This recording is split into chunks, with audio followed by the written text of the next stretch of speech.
का साथ निभाता चला गया।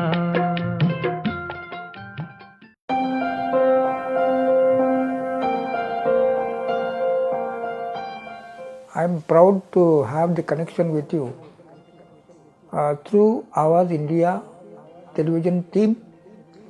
I never had any dream that this team will arrive at my home and make the queries about my life.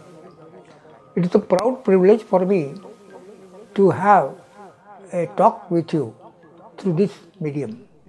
मैं काशीनाथ हीरामन धूर्ध्वज। लोग कहते हैं कि मेरी कानूनी समझ बड़ी अच्छी है, लेकिन मेरी कहूं तो मैंने मेरी प्रेरणा बाबा साहब डॉक्टर अंबेडकर से जो सीखा है उसी का अनुशीलन करता हूं। अन्याय मैं सह नहीं सकता, इसलिए न्याय की लड़ाई लड़ता हूं। और मेरा हथियार है कानून की बारीकियों को समझना और अपने पक्षकार के न्याय के लिए अपनी पैरवी के द्वारा न्यायमूर्ति साहब के सामने गुहार लगाना। अंबेडकरवादी वकील एडवोकेट धूर्ध्वज, यही पहचान है मेरी। वकील कसा असावा ह्याविषयी मार्गदर्शन करताना वकिली कशी करायला पाहिजे, त्यांच्या नॉलेजविषयी कसं म्हणजे नॉलेज कसा असायला पाहिजे हे जर शिकायचं असेल तर धुर्जो साहेबाकडून शिकायला पाहिजे। वकील असावा तर धुर्जो साहेबासारखा असावा। आम्ही त्यांच्याकडून ज्ञानामृत प्राशन करत आहोत। कायदा काय असतो, कायद्याकडे पाहण्याची दृष्टी कशी असायला हवी, कायद्यामध्ये निपुणता येण्यासाठी काय करायला हवं, याची पाठ आम्ही त्यांच्याकडून गिरवत आहोत।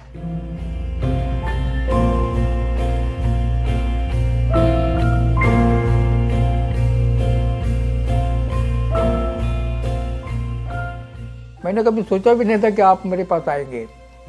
मैं एक छोटे गांव में मेरा जन्म हुआ था। ऐसा है कि ये 1937 की बात है। महाराष्ट्र के यवतमाल जिले की पुसद तहसील के एक छोटे से गांव में मेरा जन्म हुआ और मेरी जिंदगी शुरू हुई। उस समय की अवस्था ऐसी थी कि महार, मांग और चामार ये लोगों की हालत बहुत ही बुरी थी और मज़हब के वजह से उनके ऊपर जो असर था वो इतना गहरा था कि कभी हमें साबुन भी नहीं मिलता था, कपड़े भी अच्छे कोई सिलने के लिए नहीं थे। हमारा परिवार कोई संपन्न परिवार नहीं, लेकिन बाबा साहब डॉक्टर अंबेडकर के प्रति आदर हमेशा ही हमारे दिल में रहा, क्योंकि खबरें तो गांव में आती ही रहती थी कि हमारे समुदाय से कोई बहुत बड़े पढ़े लिखे व्यक्ति है और वे हमारा उद्धार करने में लगे हैं। तभी से बाबा साहब के व्यक्तित्व के प्रति बड़ा आकर्षण रहा। तो उस समय मेरे पिताजी का अभी भी पम्पलेट है 1958 का, जिसमें मेरे पिताजी बहुजन कमेटी के अध्यक्ष, स्वागत कमेटी के अध्यक्ष, शेड्यूल कास्ट फेडरेशन के अध्यक्ष, वो गाँव में गुजर के इस तरह मेरे बाप ने भी सामाजिक कार्य अच्छी तरह से काम किया। प्राथमिक शिक्षा मेरे गांव में ही हुई। बड़ा आश्चर्य लगता था, स्कूल के प्रति आदर भी, प्रेम भी और बहुत ही अच्छी भावना थी, क्योंकि ज्ञान कैसे प्राप्त होता है ये पहली बार थी कि हमारे बच्चों, हमारे 3 केवल बच्चे हमारे गांव में अपने बाहर जाते के थे। और आगे की पढ़ाई की कोई व्यवस्था हमारे गांव में नहीं थी, तो मैं पुसद चला आया। तो पुसद में अन्ना साहब खर्चे नाम के जो अच्छे बहुत बड़े आदमी थे, उन्होंने हरिजन विद्यार्थी वसति गृह प्रस्थापित किया था और वो स्कूल वो वहाँ जाके मैं एडमिशन ले लिया। और उस समय जाने के लिए कोई ये वाहन जो व्हीकल थे, व्हीकल की व्यवस्था अच्छी नहीं थी। बुरमल मोटार थी, समर्थ मोटार थी, वो कोयले की मोटार है और धीरे धीरे गाड़ी बैल के जैसे चलते थे वो। तो इस तरह हम मेरे गांव से 50 किलोमीटर दूर पुसद गांव में हम जाते थे। उस समय जंगल इतना घना था कि पूछो न को, जानवर आते थे, हमारे गांव में भी शेर भी आते थे, रात को आते चले जाते थे। इस तरह ऐसा डर था। तो वहाँ 8वीं तक पढ़ा। इस हॉस्टल में पढ़ाई तो बड़ी अच्छी चल रही थी, कोई तकलीफ भी नहीं थी, लेकिन इस दौरान हॉस्टल में एक घटना घटित हुई। मैं बाबा साहब के पक्ष में बोलने वाले छात्र के रूप में मशहूर था। मैं कभी अपनी बात छोड़ता नहीं था। और ऐसे में एक दिन क्या हुआ, पंडित जवाहरलाल नेहरू का फोटो हमारे बोर्ड हॉस्टल के ऊपर दीवार के ऊपर चिपका गया था। तो किसी ने उसकी जो आंखें हैं वो काट दी। अन्ना साहब खड़े मेरे ऊपर इतने गुस्सा किए कि उनको लगा कि इसी ने किया। तो मैंने कहा कि अन्ना साहब मैंने ये कुछ किया नहीं। तो पूरे शाम के समय 5 रुपये का बेच लाया खरीद करके मुझे मारने के लिए, स्टूल के ऊपर खड़ा किया। तो उस समय मैं बोला, उस समय मेरी हिम्मत थी, मैंने बोला अन्ना साहब मुझे मारो मत, मारने का तुम्हें कोई अधिकार नहीं, मैंने गलती की नहीं तो तुम क्यों मुझे मार रहे हो? इतना चाहते हैं तो मैं तुम्हारे हॉस्टल में नहीं रहता। उस समय मैं स्कूल में जब एक पेशकार आए थे, अंग्रेज लोगों के टीम थी, उसने मैं मास्टर को जो गणित नहीं जम रहा था, मुझे मालूम था, मैं बोर्ड के ऊपर वो गणित अच्छी तरह से हल किया। तो हुआ क्या, तो उसने बोला कहाँ रहता है तू? बोले मेरा एड्रेस लेकर वो आए मेरे घर में, अपने हॉस्टल में। आने के बाद उन्होंने इतनी मदद की वो हॉस्टल को कि पूछो न को। और फिर बाद में अन्ना साहब बोल रहा था कि बोले तू रही बड़ी यहीं रहे। मैंने बोला नहीं रहता, मेरे बाप को पता है कि ये इसने ऐसा किया। मेरे बाप मैं बोले मैं हरिजन नहीं हूँ। बोले मेरे पिताजी बोलते थे मैं हरिजन नहीं हूँ, मैं शेड्यूल कास्ट फेडरेशन का अध्यक्ष हूँ, बाबा साहब के प्रति मेरे मन में आदर है, तो ये हॉस्टल में मेरे बच्चे को नहीं रहता।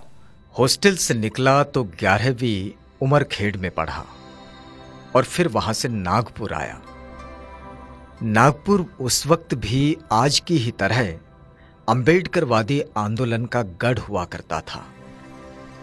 मुझे नागपुर में पता चला कि बाबा साहब ने औरंगाबाद में कोई कॉलेज खोले हैं, तो मैं तुरंत औरंगाबाद की ओर चल पड़ा और औरंगाबाद आकर मिलिंद महाविद्यालय में एडमिशन कर लिया। एम.बी. चिटनीस हमारे प्रिंसिपल थे, बड़ा अच्छा आदमी था, बम्बन था, लेकिन उसके प्रति उसके मन में हम अपने लोगों के लिए बहुत ही प्रेम था। वो रैशनल आदमी था, सेकुलर था, धर्मनिरपेक्ष उसकी कल्पना थी। मिलिंद महाविद्यालय में पढ़ते वक्त सिर्फ एक ही जिज्ञासा मन में थी कि मैं कब बाबा साहब को देखता, क्योंकि बाबा साहब के संबंध में जो कुछ सुना था उससे उन्हें देखने की इच्छा बड़ी प्रबल थी।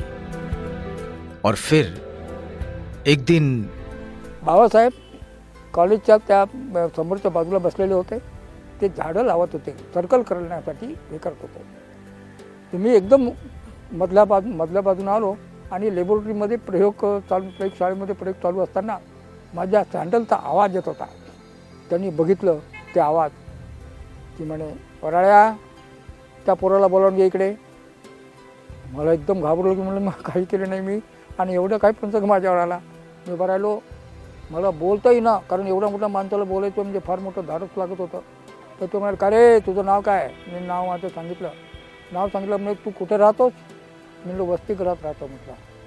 आणि आता काय चालू आहे म्हणे? म्हटलं प्रयोगशाळेमध्ये विद्यार्थी आहेत का? तू कुठल्या वर्गात शिकतो? मी फर्स्ट इयरला शिकतो म्हटलं। असं बोलल्यानंतर वराया या पोराला माझ्याकडे आण म्हणे। तर मी आता घाबरलो, मला वाटलं ते काय परिस्थिती झाली माझ्यावर, काही नाही झालं, मला माझी बोलायची हिम्मत झाली नाही। बीएससी औरंगाबाद में करने के बाद घर से एक दबाव बनने लगा। तब तो शादी की उम्र बहुत ज्यादा नहीं हुआ करती थी और उस हिसाब से मेरी उम्र बहुत बढ़ गई थी, तो मेरे पिताजी ने मेरी शादी की बात चलाई। अब हमारे गांव में तुम्हें मालूम है जाती कैसी थी, खानदान की बातें चलती थी, यानी किसी के साथ रिश्ता जमाना है तो खानदानी औरत होना, खानदानी आदमी होना, ये खानदान। और मेरे ससुर जो थे वो बड़े खानदानी, बहुत बड़े लगते थे हमको। मेरी औरत कोई पढ़ी हुई, उस समय पढ़ने लिखे हुए कोई नहीं थे। तो ये फिर ये बच्चे को देखा, मैंने बोला बाबा साहब की बोलो औरत भी लेते थे ना। हाँ, अब क्या महात्मा फुले, उनकी भी हालत ऐसी थी ना। लेकिन मैंने सोचा कि भाई अपने खुद के खुशी के लिए अपन कुछ भी करना ये ठीक नहीं है। मुझे मेरी लाइफ संसार में बिताने की नहीं, ये मैंने सोचा था। फिर मैं एमएससी के लिए नागपुर आ गया, क्योंकि पढ़ने की ललक तो मुझ में थी ही, और बाबा साहब डॉक्टर अंबेडकर का आदर्श भी मेरी नजरों में था। मैंने एमएससी ज्वाइन किया। तो उसने मेरे गाल पर थप्पड़ मारा, रिपोर्ट दर्ज की लोगों ने कि भाई कुलदीप साहब को मारा, मास्टर को। तो वहाँ के पैसों वालों के पीछे पुलिस। मैं जिंदगी का साथ निभाता चला गया। मैंने एमएससी ज्वाइन किया। बहुत सीरियसली सोचा कि पढ़ना जरूरी है। 69 में जिला परिषद हाई स्कूल में मैं टीचर बना, और वहाँ एक गणित मास्टर मिलता ही नहीं था टीचर, तो इसलिए मेरा इम्पोर्टेंस, मेरा महत्व बहुत ज़्यादा था। लेकिन वहाँ के जो जातिवादी लोग हैं, उन लोगों से हमारा मुझे पटता ही नहीं था बिल्कुल। मैं अपने लोगों को जागरूक करने के लिए कोशिश करता था, नाटक लिखना, भाषण रखना, घरों पर कार्यक्रम करना। मेरे इस जनजागृति के काम से गांव के अगड़े लोग बहुत परेशान हुए। मैं उनकी नजरों में कांटे की तरह खलता था, और एक दिन उन्होंने कुछ प्लानिंग बनाकर मुझे घेरा। ये लोगों को भेजकर स्कूल में पहले हेडमास्टर आया, मुझे गालों गलौज कोई करना शुरू किया। तो मेरे समझ में आया कि ये कर, मुझे मालूम था कि इसका कोई पंगा पड़ा है, इससे मुँह लेना ही है। तो उसने मेरे गाल पर थप्पड़ मारा। पहले मारने के बाद मैं जो पकड़ा, तो मेरे भाई भी स्कूल में, 2 भाई मेरे स्कूल में पढ़ते थे, और फिर जो लड़ाई हुई मारामारी, तो उसके साथीदार जो आए थे उन्होंने काठी से आते मुझे मारा। बेटरगांव पुलिस स्टेशन था, वहाँ रिपोर्ट दर्ज की लोगों ने कि भाई कुलदीप साहब को मारा, मास्टर को। तो वहाँ के पैसों वालों के पीछे पुलिस। तो फिर मार लगी थी, खून भी निकला था। लेकिन कुछ दिन के बाद पुलिस ने कहा कि तुम्हारा जो मैटर है नॉन कॉग्निजेबल है। नॉन कॉग्निजेबल, मुझे पता ही नहीं था लॉ कॉग्निजेबल और नॉन का क्या चीज़ होता है, उसमें दोनों में फर्क नहीं था। तब मैंने सोचा कि अपन लॉ की पढ़ाई करना जरूरी है। मैं फिर औरंगाबाद लौट आया, और फिर एलएलबी किया, एलएलएम किया। लेकिन चूंकि शादी हो चुकी थी, परिवार का खर्च भी चलाना होता था, तो मैंने औरंगाबाद के परिवेश के हिसाब से गाइड की नौकरी भी ज्वाइन कर ली, और पढ़ाई भी चलती रही। गाइडिंग करते करते मैं जो भगवान बुद्ध के धम्म का जो प्रचार किया, वो इतना ये था कि मुझे बहुत समाधान मैं होता हूँ, मुझे समाधान मिलती हैं कि मैं इन लोगों के ऊपर प्रभाव डाल के उनको समझा सका कि बुद्धिज़्म का कितना बड़ा असर है। एक दिन की बात मुझे बताता हूँ कि मेरे साथ अमेरिका के 100 लोग थे, 2 गाड़ियाँ थी, और उनको शॉर्ट टाइम था। तो उन्होंने कहा पहले ही, भैया आप गाइड हो, तो बोले आप मराठी में बोलो। बोले कोई हरकत नहीं, अंग्रेजी आपको आता नहीं। तो मैं ट्रांसलेशन करता हूँ, कुलकर्णी नाम का जो प्रोफेसर था, मैंने बोला मैं कोशिश करता हूँ, लेकिन हमारी जो लैंग्वेज है इंग्लिश लैंग्वेज है। मैं अंग्रेजी भाषा में जब कमेंट्री दी, इतना प्रभाव हो गया तो वो शर्मा गया वो कुलकर्णी, और 26 नंबर के गुफा में जाके 100 लोग इकट्ठे हो गए और बैठे। और बैठने के बाद उसमें से ये कहता है, पहले बोले आप यदि हमें पहले मिलते तो हम बुद्ध धर्म का स्वीकार करते। ऐसा कभी क्रिश्चियन बोलते ही नहीं। मुझे बहुत अच्छा लगा कि बोले ये अपना कार्य अच्छा हो गया। इसी दौरान मैंने जो बुद्धिज्म का अध्ययन किया, इस अध्ययन से बुद्ध के धम्म के प्रति मेरी पृष्ठभूमि बड़ी मजबूत हो गई। 1958 में यशवंतराव अम्बेडकर भी हमारे गांव में आके उन्होंने धम्म दीक्षा दी। अब देखो, उसके बाद फिर ये करते करते जब मैं समझ में आ रहा कि सच्चाई क्या है, why should I prosecute my studies further, what is the object of life, what is the reality of life. In order to search it out, I became very much impatient and tried to know what is justice, what is the truth, and what was the teachings of Lord Buddha. Dr. Baba Saheb Ambedkar, a great personality, highly wise and talented man, who could stamp his personality not only on the minds of the Indians but also all the people all over the world. He said, I am a secular man. I do not have any dharma, any religion. So this was the version given by Lord Buddha. Dharma in Marathi, he said, मी सगळं विजयी आहे, सर्व त्यागी आहे, सर्व धर्मापासून अलिप्त आहे, मी तृष्णा त्याग केलेला आहे. प्रज्ञावंत झाल्यामुळे आणि माझा स्वतःच्या अनुभवातून मी जे शिकलो असल्यामुळे मी कोणाकडे माझा गुरु म्हणून बोट दाखवू, अशा प्रकारचे धर्मपद आहे. So that I want to insist upon you that our Buddhism is not the dharma, it is the dhamma. ईस्वी सन पूर्व 4वीं शताब्दी में प्लेटो, अरिस्टोटल, ये भी बड़े बड़े स्कॉलर आए थे. उन्होंने भगवान बुद्ध के प्रिंसिपल को समय भगवान बुद्ध जब मरे थे, मरने के पहले वो प्लेटो वगैरह, उसके मरने के बाद ही 50-60 साल के बाद प्लेटो आए थे. तो प्लेटो ने पहली बार कहा जस्टिस के बारे में कि न्याय की क्या अवस्था है, क्या बोलते हैं न्याय को. उन्होंने कहा कि हर आदमी ने अपने गुणवत्ता के अनुसार अपने जीवन में जो भी काम उसके ऊपर सौंपा है वो ईमानदारी से उसने करना, ये न्याय की व्यवस्था समझी गई थी. लेकिन एरिस्टोटल को ये नहीं अच्छा लगा, तो उन्होंने क्या कहा, no it is not the law, it is not the justice. और वो कहते गए the distribution of the things of the world equally amongst all according to the status of the man is the justice.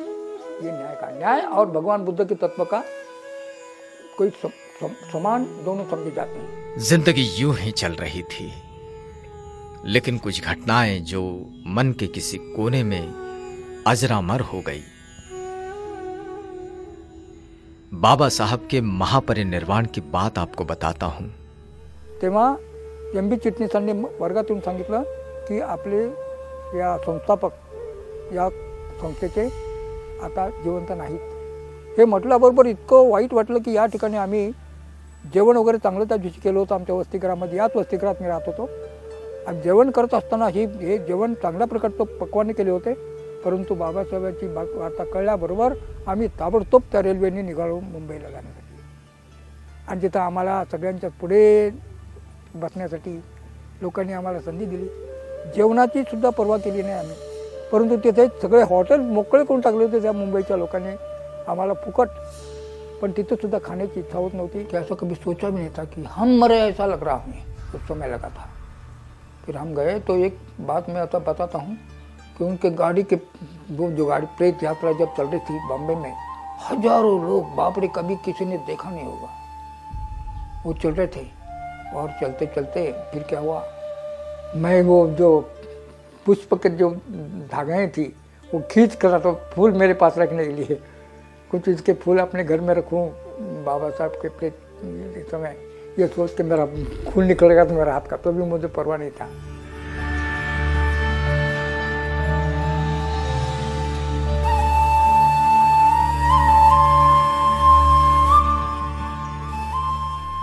मेरी कानूनी पढ़ाई पूरी हो चुकी थी और न्याय की प्रक्रिया में शामिल होने की जिद तो मुझ में थी ही, तो मैंने सब काम छोड़ दिया और वकालत शुरू कर दी. 10/6/1976 इस तारीख को मैंने एनरोलमेंट किया वकालत का. और बाद में फिर वकालत में और उसी के साथ साथ लॉ कॉलेज में मैं लेक्चरर बना 1927 में. पार्ट टाइम लेक्चरर, मुझे फुल टाइम नहीं होना था. ज़्यादा होता तो मैं प्रिंसिपल बन के रिटायर बन के जाता था. हाई कोर्ट जब शुरू हुआ था तब से हाई कोर्ट में काम शुरू किया. और मैं सरकारी वकील था हाई कोर्ट में, हाई कोर्ट का सरकारी वकील था. उस समय मेरे जजमेंट काफ़ी अपने ऑल इंडिया रिपोर्ट और अपने महाराष्ट्र लॉ जर्नल में आए हैं, तो वो भी देखने लायक है. एक समय था ऐसा कि बी.एन. देशमुख और नेडुलकर के सामने जो मैटर था मर्डर केस, मैं दूसरे कोर्ट में मुझे असाइन काम किया था. लेकिन उस समय उन्हें जो समस्या पड़ी थी कि भाई दुल्लत के सिवा इसमें हमें कोई मार्गदर्शन करने वाला नहीं करके मुझे दूसरे कोर्ट से उनके सामने बुलाया था. तो एक केस में दो सरकारी वकील के जो नाम है, तो ये अभी कोई आपको नहीं दिखाई देंगे. ऐसा हो ही नहीं सकता. एक वकील लिया तो उसी का नाम रहता है, लेकिन हमारे केस में दोनों के नाम, मेरा आर्गुमेंट हुआ और BN देशमुख ने हमने जो कहा उसके फेवर में जजमेंट दे दिया। यानी पढ़ाई करना मेरा ये वही एक था, मकसद था। मैं कोई कामयाब पास होने के लिए कोई डिग्री अपनाई, मुझे ज्ञान मिलना है, इसलिए मैं अभी भी मेरे पास कॉन्स्टिट्यूशन के पेपर रहते हैं। मैं एक कॉन्स्टिट्यूशन की किताब से कुछ नहीं रहता, अलग अलग लेखकों के किताबें पढ़ता हूँ और उसमें हाईकोर्ट में भी रिकॉल करो। अब मैं वंचितों को न्याय दिलाने कोर्ट में लड़ता और परेशान लोगों को आनंदित करता। इसी में मुझे बड़ा आनंद आता। मैं रोते हुए को हंसाता, यही मेरी जिंदगी का फलसफा है, ऐसा मुझे लगता। मैंने इतने सालों की प्रैक्टिस में कोई पैसा नहीं कमाया, लेकिन वकीली के क्षेत्र में लोग मुझे जानते हैं, यही मेरी सबसे बड़ी पूंजी है। मुझे सामने देखकर लोग अदब से खड़े हो जाते हैं, यही क्या कम है। जो बड़ापन होता है उसका कोई मोल ही नहीं किया जाता है। और दुल्दो साहब एक ऐसी चीज है, परी से जिसे हाथ लगाएंगे उसे सोना बना देंगे।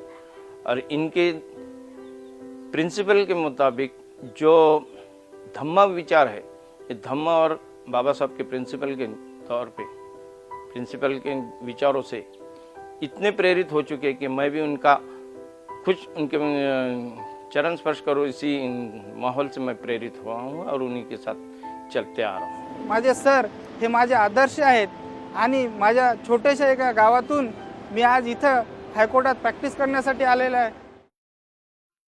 मैं जिंदगी का साथ निभाता चला गया।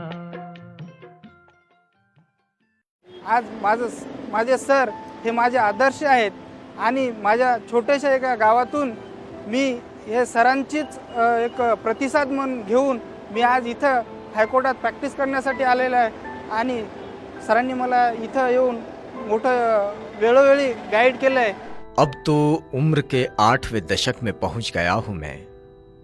जीवन का बड़ा लंबा अनुभव है, लेकिन इतना बड़ा सफर तय किया हूं कि जीवन से संघर्ष भी बहुत रहा और कभी जीत तो कभी हार भी रही। एक घटना जिसने मुझे जीवन के कुछ वास्तविक संदर्भ मेरे सामने उपस्थित किए। मैं 1991 में 1991 में जब वापस आ रहा था वैजापुर से मोटरसाइकिल पर, और मोटरसाइकिल पर मेरे गाड़ी को, मेरे मोटरसाइकिल शाम को नहीं दिख रहा था, चलाते समय सामने से टकराया। शाम के समय ट्रक आया, ट्रक को घबराते मेरी गाड़ी पत्थर को लगकर फिसल गई। रास्ते से लेकर 23 फुट तक वो घसरते गया मैं, और वो ताकत क्या अंदर थी, मैं उठने की कोशिश की लेकिन उठ नहीं सका। उस समय मुझे पैर में हुआ कि अब मैं मरता हूँ और जो मुझे काम करना है वो नहीं कर सकता। यह और मेरी रीढ़ की हड्डी टूटी थी। बाद में अच्छे कर्म के वजह से मेरे लोग भी यहाँ आए, उन्होंने जल्दी अस्पताल में भर्ती किया और 9 दिन तक मैं वहाँ दुख ही दुख भोगते रहा। मैं सोचता था कि मैंने घर बांधा हुआ देखूं, मेरे रिश्तों को देखूं। ये मैं उस समय मेरे छोटे से घर का भी इतना इम्पोर्टेंस था कि बहुत, ये तो कितना सुखद मुझे लग रहा था। 90 दिन के बाद स्ट्रेचफुल ट्रैक्शन से मुझे रिहा कर दिया और फिर मैंने कहा कि चलो मेरे घर लेके जाओ। नहीं चल सकता था, मैं रिक्शा में लाया। तो मैं पेड़ों को, पेड़ कितने इम्पोर्टेंट है, घर कितने महत्व के हैं और अपने रिश्तेदार कितने महत्व के हैं, उसका महत्व उसे मुझे महसूस हुआ। इस दुखद क्षण में भी मेरा पूरा परिवार मेरे साथ रहा, यही मेरे लिए बड़ी सुखद बात है। और मुझे लगता है कि कहीं तो मुझ में कोई अच्छाई रही होगी, जिसका ये फल आज मुझे मिला है। एक खुशहाल जिंदगी जी रहा हूं मैं। एक देहात की एक लड़की मैंने शादी किया। मैं इधर उधर पढ़ने के जाता तो भी वो ऐसे खुश रहते थे, तो इसलिए मुझे शांति मिलती थी और मैं कहीं भी जाके वो पढ़ाई करता था। ये मेरी बीवी का अभी भी बड़ी क्लीन रहती है वो, समझे। और घर में कितना भी काम करने के लिए वो कभी डरती नहीं, सबको संभालती हैं। मेरे जो दादाजी है बहुत टैलेंटेड है। वो जज को भी ऐसे बोलते हैं कि जज भी उठकर ताली बजाता है। इससे मुझे गर्व है कि मेरे दादाजी हाई कोर्ट के वकील है और ये इधर ही नहीं चलाते, औरंगाबाद मुंबई दोनों तरफ ये चलाते, और वो गाइड भी थे अजिंठा वेरूळ लेणी और बीबी का मुकबारा वहाँ पे।